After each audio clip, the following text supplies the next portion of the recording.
There is a saying the ancestors buried in the dust long ago. The traveler who refuses prayer does not walk alone, something follows him, smiling. People in the cities laugh at this. They trust engines, roads, and timetables more than the God who sees both sand and shadow. But the spirits along the path do not care about laughter. They only listen to silence and pride. That is why this tale is not told for entertainment, but for caution. Far in the northern stretch of the land, in the restless city of Bunkpurugu, lived two siblings under one roof but not under one wisdom. The elder, Konlan, believed a strong back was better than a strong prayer. He often scoffed, "Did the eagle pray before it flew?" His younger sister, Dimbien, knew another truth. Even the eagle rides the wind it cannot see. She prayed before every journey, big or small, and begged her brother to do the same. One dry season evening, a drumbeat of news arrived faster than a horse could gallop. Their grandmother in the ancestral village of Jagoog had fallen ill. The family was gathering. No delay was allowed. There in Jagoog waited their cousins, Konjit, sharp as a thorn wrapped in silk, and Laar, bold enough to laugh at thunder. At first light, Konlan packed his bag without a single prayer. Dimbien whispered blessings over hers. The sky was quiet, but quiet skies are where warnings hide. And as they stepped out of Bunkpurugu, the road did not greet them. It watched them. And roads, especially the old ones, do not forget those who travel without calling on protection. Before the sun fully rose above Bunkpurugu, the city still yawned with smoke and rooster calls. The dawn air was thin and cool, the kind that carries whispers if you bother to listen. But Konlan did not listen. He stepped into the courtyard with his travel bag slung over his shoulder, walking like a man who believed the road feared him. His footsteps were swift, certain, almost arrogant. Dimbien was already awake, sitting on a low stool beside a clay water pot. She had washed her face, tied her headscarf, and whispered her morning prayer before even touching her sandals. When she saw Konlan heading straight for the gate, she rose. "Brother," she called softly, "let us kneel and ask for journey mercy before we go." Konlan didn't even stop walking. "Ask for yours," he said. "My feet will carry me. Prayer doesn't fill potholes." Dimbien followed him toward the gate. "Strength may lift a stone," she replied gently, "but only grace can move the storm around the traveler." Konlan smirked. "If storms are looking for me, let them come with respect." As if the sky itself heard his pride, a sudden wind swept through the courtyard. Not strong enough to break anything, but sharp enough to make the hanging calabash clink twice against the wall. Dimbien paused. To her, that was not wind. That was reminder. She closed her eyes briefly, whispering a prayer, not for herself, but for the stubborn man she followed. They left their home and walked to the roadside where the old Bunkpurugu to Jagoog bus usually passed before sunrise. Traders with baskets, a mother with a child strapped to her back, and two old men leaning on walking sticks were already waiting. Konlan dropped his bag to the ground beside him. As he did, one of the straps snapped clean off and the bag landed in the dust with a soft thud. A shirt and a small tin of balm rolled out. An elderly woman beside them turned slowly and looked at the bag, then at Konlan. She muttered to herself, "When a rope breaks at the door, something is speaking." Konlan ignored her and crouched to tie the bag with the same impatience he used for everything sacred. Dimbien silently knelt beside him and helped fix the cloth wrap. As she worked, her lips moved with quiet prayer. Moments later, the bus rumbled into view, coughing black smoke and rattling like bones in a gourd. The driver barely stopped before shouting, "Those going to Bunkpurugu and beyond, enter quickly." Passengers crowded the doorway. Dimbien stepped back from the rush and whispered, "Brother, allow me 10 heartbeats to pray before we climb." Konlan had already grabbed the metal rail and hoisted himself up. "If prayer is following us," he said over his shoulder, "it knows our destination." Dimbien stood at the foot of the bus, eyes closed, hands cupped before her lips, whispering softly to the Almighty. Then she stepped in calmly and took her seat beside the window. The bus groaned into motion. Children clung to their mothers. Traders adjusted baskets. Dust chased the wheels like hungry dogs. Konlan leaned his head back with confidence. Dimbien watched the road ahead with caution. And though no one else noticed, a small bird flew above the bus and then turned back toward the city, as though unwilling to follow travelers who did not all pray. The journey had begun, but not all journeys start the same way. The bus rattled like an old drum as it left the edge of Bunkpurugu and rolled toward the long stretch of red earth that led through the scattered farmlands. The sun was climbing slowly, touching the tops of shea trees and waking the goats that wandered freely near the roadside. Dimbien sat by the window, her eyes calm but alert. She rubbed her thumbs gently against her fingers as she whispered quietly in her heart. Konlan sat beside her with one leg stretched into the aisle, his arms folded and his jaw relaxed with the confidence of a man who trusted only his own breath. A trader woman across the aisle watched them for a moment. She recognized something old, something most people have forgotten, the silent war between pride and protection. Not long after they left the outskirts, the first incident came. Without warning, the bus shuddered and slowed. The driver muttered and tried to force the gear stick forward. The engine coughed once, twice, then went silent like a scolded child. People shifted in their seats, some annoyed, some curious. A few men climbed out to check the tires, others looked under the bus. Konlan grumbled. This driver probably filled the tank with wishes instead of fuel. Dimbien said nothing. She simply stepped down from the bus and looked at the long road ahead. The air felt different, too still, too watching. The driver came around wiping his hands. It's not the engine, he said. The road ahead has been blocked by fallen branches. Some people said a tree came down during the night. An old man with gray eyebrows leaned forward in his seat and called out, "A tree does not fall across a traveler's path without a reason." Konlan scoffed under his breath, but Dimbien glanced at the horizon thoughtfully. The driver and two young men went ahead to clear the branches. Konlan stretched and jumped down to help, his steps loud and careless. Dimbien remained at the roadside, whispering quietly. She watched him lift branches with strong arms and a straight back. But she also noticed how his movements carried no reverence, like a man walking without shadow. As Konlan bent to move a heavier branch, his sandal slid on a patch of loose soil hidden beneath leaves. His foot flew out from under him, and he landed hard on his side. The wood he held scraped his forearm, leaving a thin red line. A small boy nearby burst into laughter before his mother pulled him back. One of the helpers rushed to lift the branch off him. Konlan stood quickly as if the ground had insulted him. He wiped the blood with his palm and hissed his teeth. "It is nothing," he said, brushing off his clothes. Dimbien approached slowly. "Even a scratch speaks," she said softly. Konlan turned sharply. "Say your proverbs to the wind, not to me." She didn't answer. She only looked at his arm, at the thin line of blood that looked more like a signature than an injury. The path was cleared, and everyone returned to the bus. Before stepping back in, Dimbien placed her hand briefly on the side of the vehicle and murmured a blessing.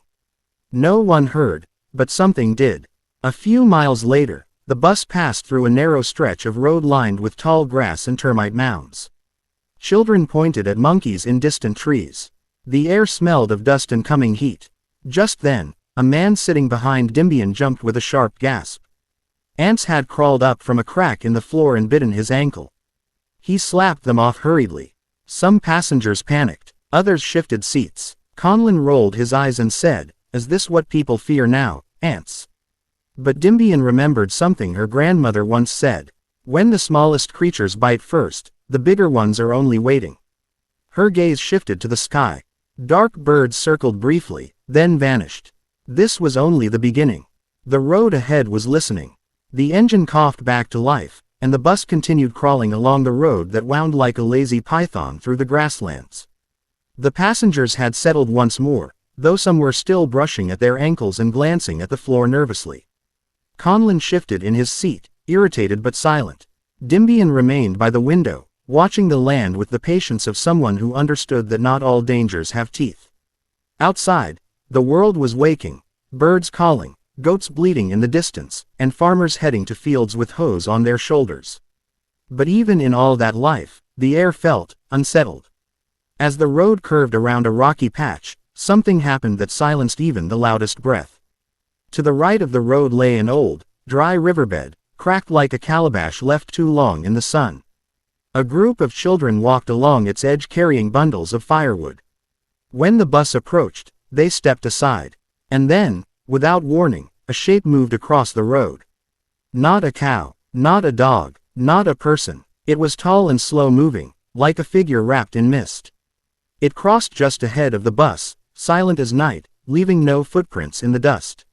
The driver saw it and slammed the brakes. The bus jerked violently, and several passengers cried out. A baby began to wail. Konlan grabbed the seat in front of him. Dimbien held the window frame calmly. The driver's hands trembled on the wheel. You people saw that, he whispered. An elder at the back, whose beard was white as fresh shea butter, spoke without lifting his head. When something without feet crosses your road, it is testing who prayed. Konlan looked out the window, confused but trying not to show it. Dimbien closed her eyes briefly and whispered a soft plea for covering. The figure was gone, vanished as though swallowed by the air. The driver hesitated to move. Sweat gathered on his forehead. Let us continue, Konlan said, forcing confidence into his voice. Mist cannot harm us. The old man at the back turned his face slightly and said. Mist is smoke from a fire you don't see yet. The driver, still shaken but urged by murmurs behind him, released the clutch and the bus rolled forward again. The passengers were quiet now, even the talkative traders. Half an hour later, they spotted something in the distance, a wooden cart lying across the road, blocking half the path. One of its wheels was broken, and the yoke rope snapped, but there was no animal, no person, no footprints, nothing. The driver slowed. Who leaves a cart like that in the middle of the road? Konlan stood up and peered through the windshield. Let's push it aside. But as the bus neared, even he felt something was wrong. No birds perched on it. No flies circled it. No sign of life touched it. Dimbien's voice came low. Brother, do not touch what has no owner. Some passengers agreed and muttered prayers under their breath.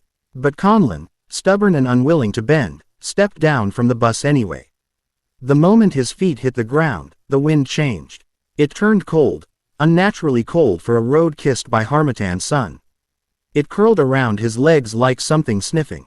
He approached the cart and reached to lift one of the wooden handles. Before his hand could close around it, the last wheel that was standing collapsed on its own, as if pushed by an invisible hand.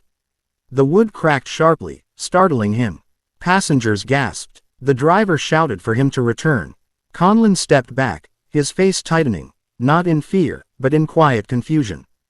Dimbien stood at the doorway of the bus, eyes steady. The road is warning you, she said.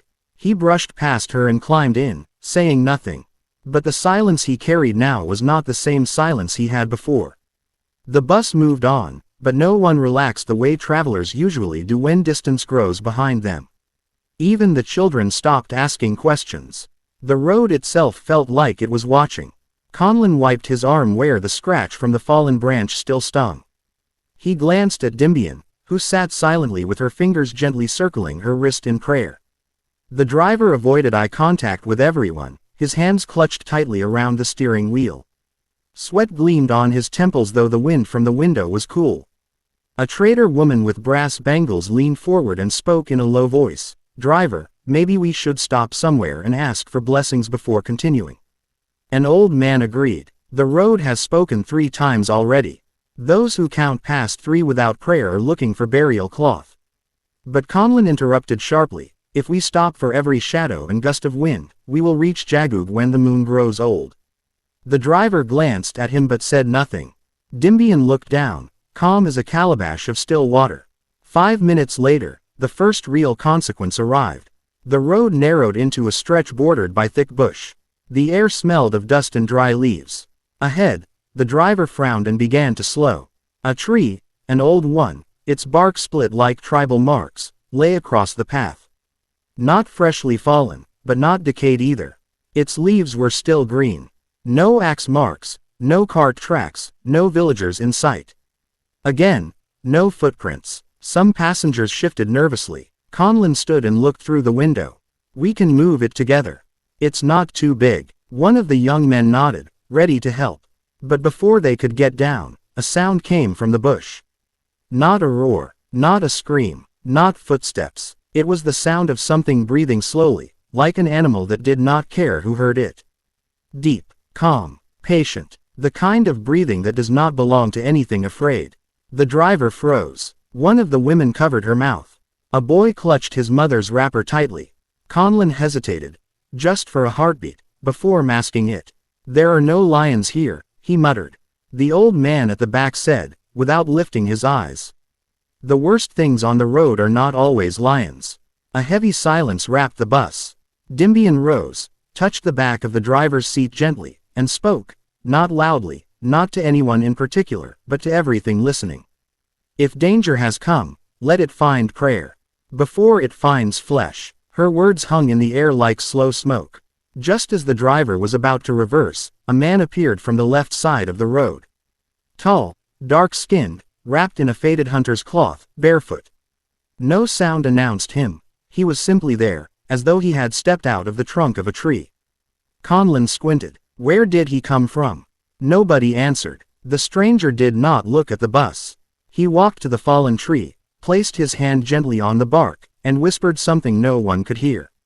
Then, without force, he lifted one end of the tree with shocking ease and dragged it aside, clearing the road. Not a grunt, not a word. He did not turn to the passengers. He did not ask for thanks. As silently as he had appeared, he vanished into the bush again, swallowed by leaves. Konlan stared. His thoughts made noise in his head, but his mouth stayed shut. Dimbien bowed her head. "Some helpers do not wait to be thanked," she said softly. The driver said nothing as he shifted gears and rolled forward. And behind them, the air closed like a door. The bus pushed forward, but no one spoke above a whisper. Even the children, who would normally chatter after seeing a strange man pull a whole tree aside, sat still with wide eyes. Only one person seemed untouched by the weight of what had happened, the man in the ash-colored shirt with a restless tongue and a loud laugh. He had been quiet earlier, but now that the road looked clear again, his boldness returned like a stubborn goat. He leaned back and scoffed, loud enough for the others to hear. "You people exaggerate small things. A tree fell. Someone moved it. Must everything be a spirit? Some of us grew in towns, not in fear." The old man did not look at him. He just shifted his walking stick slightly and murmured, "Those who laugh at warnings often walk into their own echo." Konlan, still wrestling with pride and reason, sided, halfway, with the loud man. "Exactly. Fear makes trees grow teeth in your mind." Dimbien glanced at her brother, calm but disappointed. She didn't argue. She turned and looked out the window, whispering something only the wind could hear. The trees that lined the path now leaned inward, like elders eavesdropping. The sky dimmed even though the sun still hung above the horizon. A thin mist began to stretch across the road like a white cloth being unrolled. The driver slowed. Everyone felt it before anyone spoke. The air had changed again. A woman asked, gently, "Driver, should we pray now?" Before he could answer, the man in the ash shirt burst into laughter. "Pray, over smoke. Ah, some of you would pray if a lizard blinked too slowly." He snapped his fingers mockingly and began humming a tune to show his courage. But courage and wisdom are not twins. Without warning, a thud sounded on the roof of the bus. Not like a branch this time, like something landed there. The driver slammed the brakes. Hearts slammed inside ribs. Everyone froze. Something was moving slowly above them. Deliberate steps. Not animal scrambling. Not wind. Walking. The children hid their faces. A woman began to cry softly. Konlan swallowed hard. The loud man smirked. Maybe it's another tree spirit come to borrow salt. But when he said it, his voice shook. Dimbien finally turned to the driver and spoke gently but firmly. "Please, just 2 minutes of prayer. After that, drive if you wish. But let no one say we did not speak to the one who owns the road." The old man nodded. Several passengers murmured in agreement. The driver exhaled and closed his eyes. Only 2 people did not bow their heads. Konlan, and the man in the ash shirt. The footsteps on the roof stopped. The silence that followed was not empty. It was waiting. The passengers bowed their heads. Even the driver rested his forehead gently on the steering wheel. Soft whispers of prayer rose like mist, low, trembling, honest. Only 2 pairs of eyes stayed open. Konlan, sitting stiffly with pride wrestling fear in his chest. The man in the ash-colored shirt, arms crossed, lips curled in mockery. The thing on the roof no longer moved, but the bus seemed to be listening. Dimbien prayed aloud now, not loud, not dramatic, just clear. Owner of the dust and the wind. Keeper of the road between Bunkpurugu and Jagoog. If there is something before us, or above us, or waiting in our path, go ahead of us and take your portion. Let the innocent not pay for the stubborn. Let your mercy be our escort. The old man added softly, and if the travelers' heads are too high to bend the road gently before it bends their bones. A pulsing stillness followed. For a few seconds, nothing. Not a breath from the roof. Not a rustle from the trees. Not even the growl of impatient engines behind them. The driver finally lifted his head. That was when the loud man made his mistake. He stood up and slapped the ceiling of the bus with his palm, hard. Enough of this. Spirits don't ride buses. Boom. Something hit the roof in return. Not small. Not accidental. The metal dented above his head. Passengers screamed. A woman covered her child's ears. One of the old men whispered, "Hey, you've answered what wasn't calling you." The driver shouted, "Sit down or get down. Don't provoke what you don't understand." But pride is a drum that deafens its owner. The loud man forced a laugh, though his hands had begun to tremble. It's a monkey. Or a branch, maybe both. Then he made the greatest error of the morning. He stepped into the aisle, reached for the emergency hatch on the roof, and said, "Let me show all of you how foolish." The emergency hatch slammed itself shut before he touched it. No hand touched it. No wind blew it. It shut like a mouth biting down on a secret. Konlan finally felt something cold crawl up his spine. He didn't speak, but his heartbeat began to confess what his mouth would not. Dimbien kept her gaze lowered and whispered again, not to the roof, but to the one above it. The other passengers waited. The driver wiped sweat from his forehead and turned the key. The bus engine refused to start. Not once. Not twice. 3 tries. Silence. And then, from the roof, a slow, deliberate, dragging sound. Like claws, or wood, or bone being pulled across iron. The road ahead was no longer just a path. It had started listening. The dragging sound above the roof did not hurry. It moved like something that knew it had time, like a hunter walking around a snared animal. The bus sat still. The engine was silent. No bird called. No leaf dared shiver. The loud man, who moments ago mocked prayer, stumbled backward into his seat. His hands were shaking now, but his mouth still searched for pride to wear. "Driver, just turn it again. It's nothing. Machines fail every." Before he finished, the dent above his head deepened with a metallic groan. Boom. The entire bus shook once, quick, sharp, like a warning slap. Children burst into tears. A mother pressed her palm to the floor of the bus and whispered, "We did not offend you, pass us by." Konlan felt sweat on his back. His heart pounded like a blacksmith's drum. He glanced sideways at Dimbien, who was still bowed in quiet prayer. For the first time since the journey began, he regretted his silence. He whispered, barely audible, "Dimbien." She did not raise her head, but she heard him. "It is not too late," she said softly. "But do not pray with only your lips. Pray with surrender." The loud man scoffed, but the sound came out weak, like a drum with a torn skin.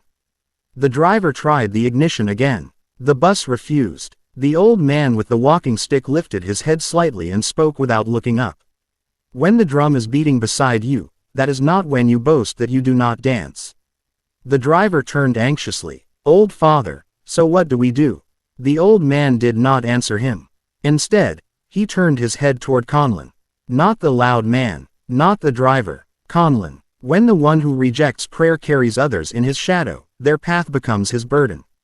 If the road is waiting, it is not waiting for all of us. It is waiting for who owes respect. Every face slowly turned toward Konlan. Even the loud man looked relieved to be ignored. Konlan sat frozen. His throat felt tight. His pride felt heavier than the bus. Dimbien finally raised her head and placed her hand gently on his arm. "Brother," she said, her voice like calm rain, "don't speak to us. Speak to the one whose road you are using." Konlan swallowed. Outside, the wind stopped completely, as though the world had leaned closer to listen. Something on the roof went silent. Even the dust held its breath. Konlan's lips trembled, then finally parted. But before he could speak, the loud man stood up again. This time his desperation disguised itself as bravery. You are all letting fear control your minds. Let me climb and knock whatever is there. I said it is nothing. He stepped into the aisle. The roof above him gave a slow, creaking reply. Not loud, not fast, but promising. The driver hissed, "Sit down before you bury us." The man ignored him. He reached again for the emergency hatch. His palm touched the handle. And that was when his voice left him. Not his breath, not his heartbeat, his voice. He opened his mouth to shout another mockery, but not a single sound came out. He clutched his throat in shock. His lips moved. No words, no voice, nothing. Passengers gasped. One woman covered her eyes with both hands. The old man closed his prayer calmly. Borrowed breath does not insult the owner forever. Dimbien looked at her brother. And this time, Konlan bowed his head. Konlan's chest rose and fell slowly. The shame of being the one everyone watched weighed on him more than the eyes themselves. The man in the ash-colored shirt sat trembling in silence now, mute, clutching his throat, his arrogance leaking out of him like water from a cracked pot. Like, subscribe and comment part 2, and if the video reach 1000 likes I will drop part 2.